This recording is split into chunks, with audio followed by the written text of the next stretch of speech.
Hello everyone, welcome back to my channel. आज की video है शब्द के भेद को लेकर और एक और वीडियो है इसके मतलब नेक्स्ट चैप्टर आपका शब्द भंडार ही है। तो काफ़ी ये देख लीजिए कि एग्ज़ाम प्रोस्पेक्टिव से ये बहुत इंपॉर्टेंट चैप्टर है। शब्द के बारे में आपसे कहीं से थ्योरेटिकल वे में भी पूछा जा सकता है और ऐसे आपको प्रैक्टिकली भी पूछा जा सकता है। मैं आपको यहाँ पर थोड़ा सा पहले बताना चाहूँगी कि शब्द के बारे में क्या क्या बोला गया है हिंदी ग्रामर में।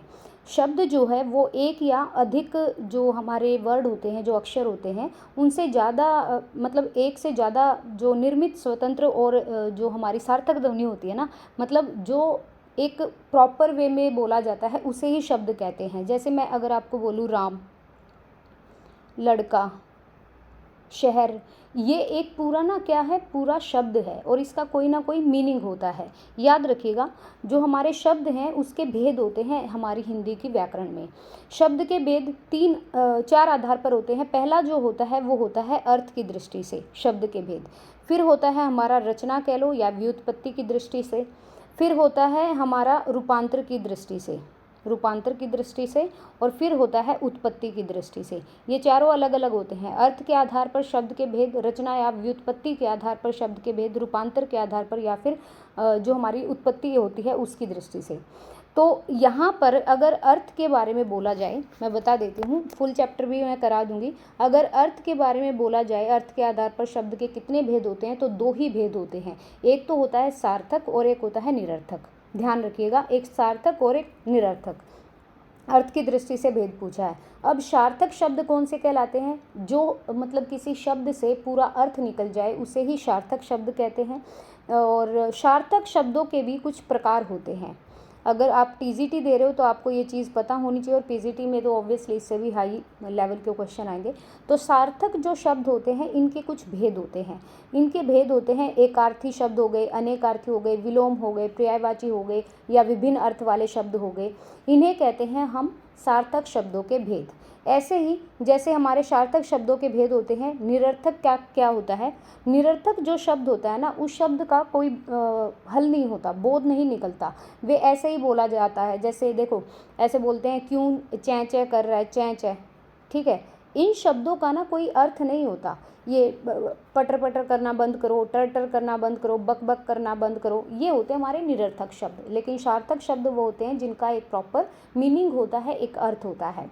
अगर व्युत्पत्ति या रचना के आधार पर आपसे पूछ लिया जाए, रचना के आधार पर शब्दों के कितने भेद होते हैं, तो हमारे 3 भेद होते हैं। और ये सबको पता है, रूढ़ होता है, यौगिक होता है और फिर योग रूढ़ होता है।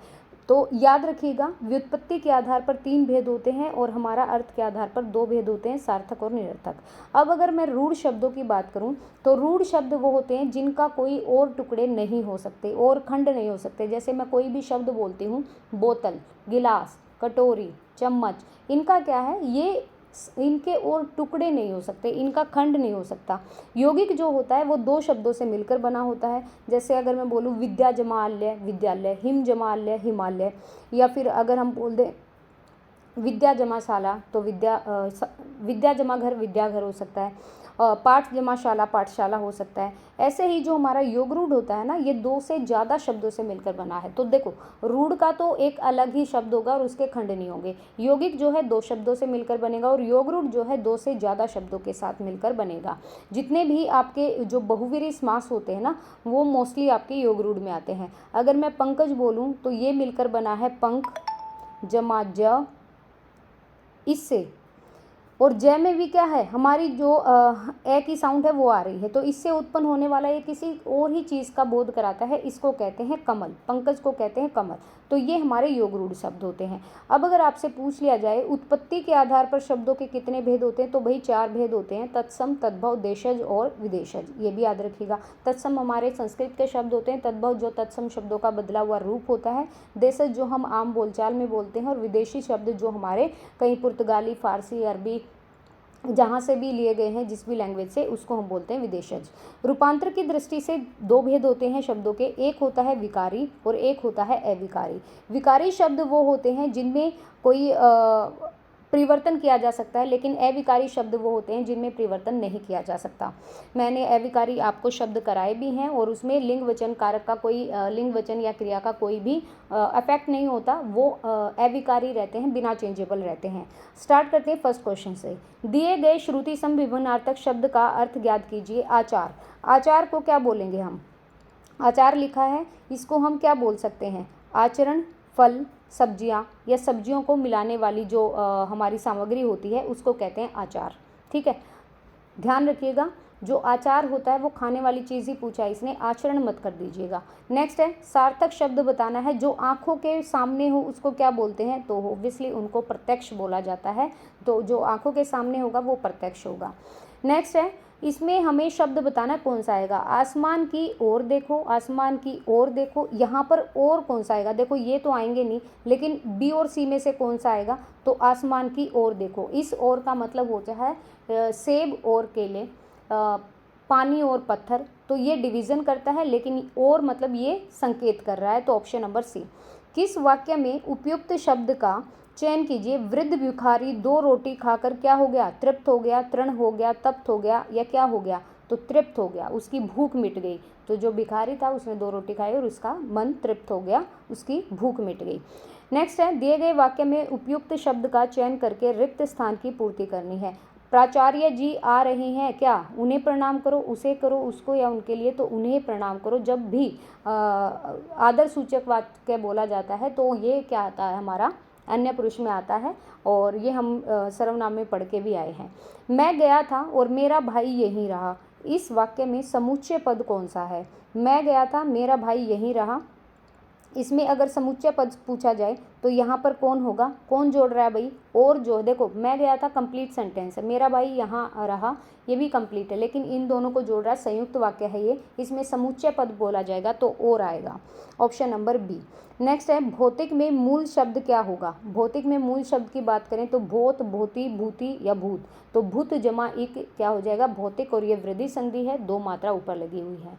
मैं गया था, गया तो था मगर वहाँ कुछ नहीं मिला, इस वाक्य में क्या होगा?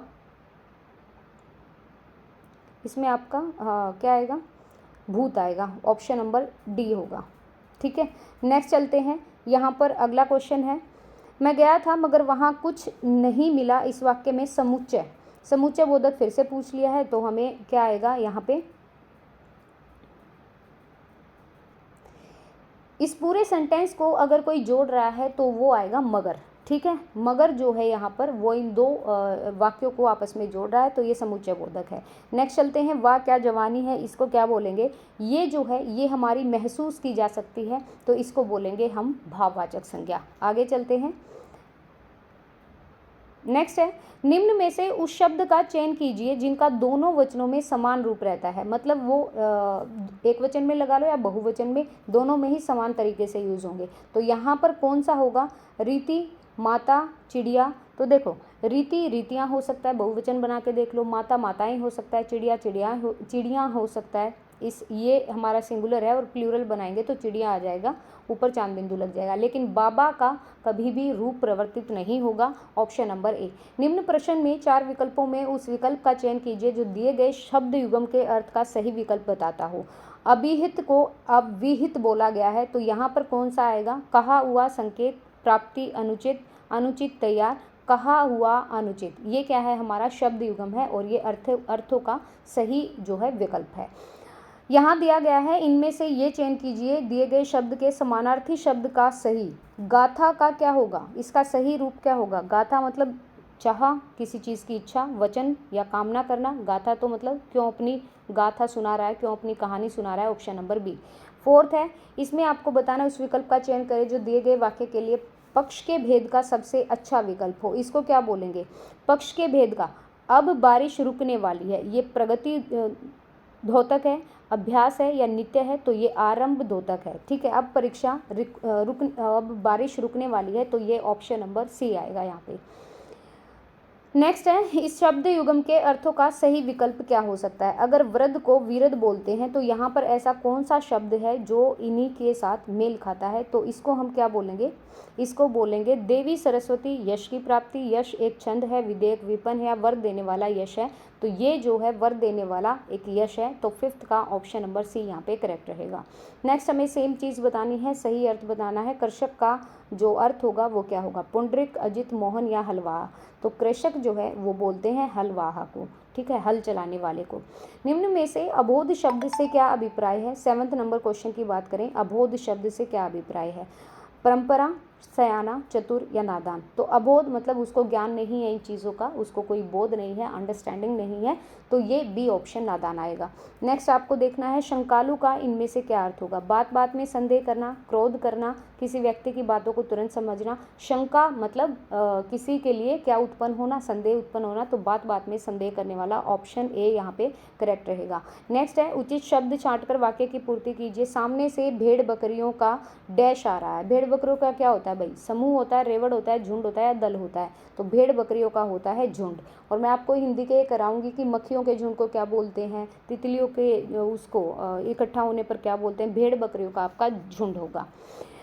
लास्ट क्वेश्चन है, इनमें से शब्द युग्म का सही अर्थ क्या है। 10th नंबर क्वेश्चन की बात करें, अन्यान्य, अन्यान्य या अन्योन्य, इसको क्या बोलेंगे हम, तो यहाँ पर जो ऑप्शन होगा वो दूसरा का दूसरा और परस्पर होगा, ये ध्यान रखिएगा।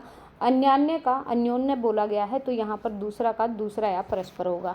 यहाँ पे यही क्वेश्चन थे शब्द को लेकर, और फिर मैं कल आपको कराऊंगी शब्द भंडार, जहाँ से हमें काफ़ी सारे क्वेश्चन समझ भी आएंगे और इसमें सारे प्रकार भी हो जाएंगे। देखो तत्सम, तद्भव, देशज, विदेशज। अगर आपको वीडियो पसंद आए तो please guys like and share कीजिएगा, और प्लीज़ चैनल को सब्सक्राइब कीजिएगा, and please share the video also. Thank you so much, thank you for watching.